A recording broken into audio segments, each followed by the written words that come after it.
everyone. Today is Memorial Day, and on Shabbos, at the Kiddush, they said, is there anyone here today that served in the U.S. Army? We want to salute you as a soldier of the U.S. Army.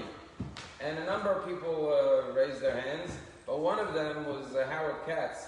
When he stood up, I said, where did you serve? He said, in Hawaii for 3 years. Everyone started laughing. Hawaii? Like, where do you sign up for that?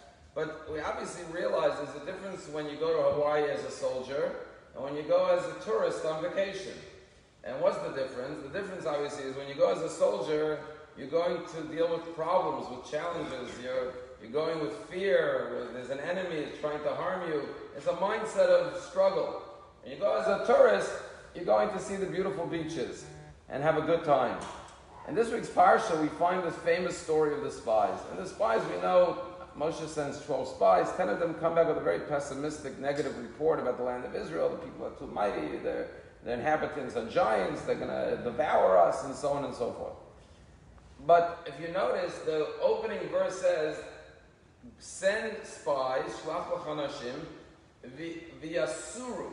Now, v'yaturu is latur.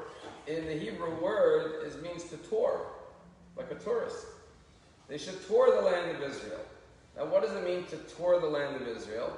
So I know here in Palm Beach, right, people come here on vacation sometimes. When they come, everything's beautiful. All they see is the good things, right? Oh, it's so beautiful, the palm tree. When you live here, sometimes you don't even notice that. You're busy consumed with the day-to-day challenges of life. And perhaps the word Vayatura was telling them, go as tourists, which means a tourist is looking for all the good things. He's on the lookout for nice things, because that's why he came here, to see all the beautiful things. He could go back and tell everyone how beautiful his vacation was. So he's looking for the good.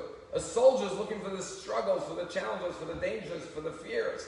So you can live your life not just on vacation, but every day like a soldier. You're always in fear, flight, or fight. Or you can live like a tourist. Let me see the beautiful things that God put into this world. And that's perhaps was the mistake of the spies. They came back. Moshe sent them so they could come back and encourage the people and say, oh, such a beautiful land. You should see the fruit. You should see the landscape.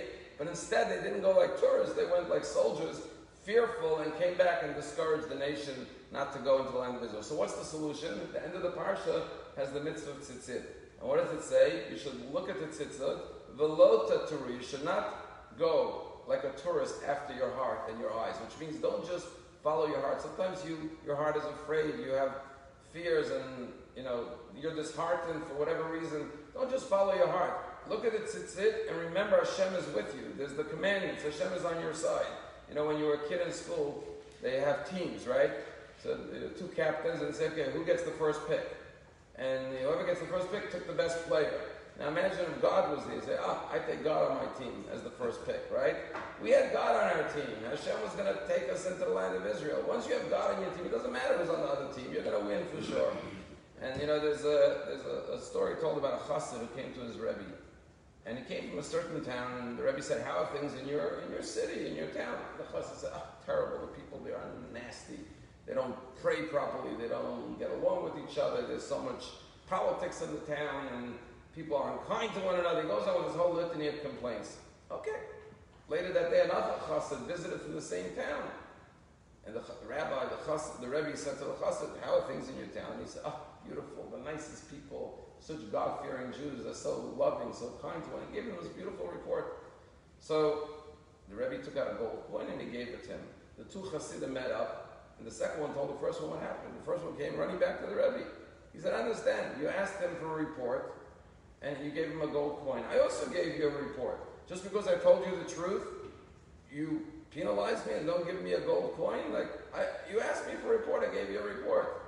So the Rebbe said, let me ask you a question. Don't you think I know what's going on in your city? I know what's going on in your town. The name of the town, let's say, was the Dvinsk. I know what's going on in Dvinsk. I just want to know which Dvinsk do you live in? Right? There's two realities to every location, to every circumstance, to every situation. There's two realities. There's the reality of Eretz Yisrael as a beautiful land, or a land full of problems. And it's fascinating you see this today. We're going to have a meeting on Wednesday night to talk about going to Israel. We can't wait to go to Israel. To us, Israel is the most beautiful place in the world, the most amazing people, the most wonderful citizens. It's the most glorious country in the world. But if you read the New York Times, or other newspapers, you think it's the cruelest, most oppressive, where they torture people there, and God knows what goes on there.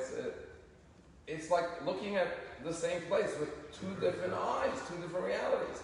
And the answer is, you could choose how to see things any way you want.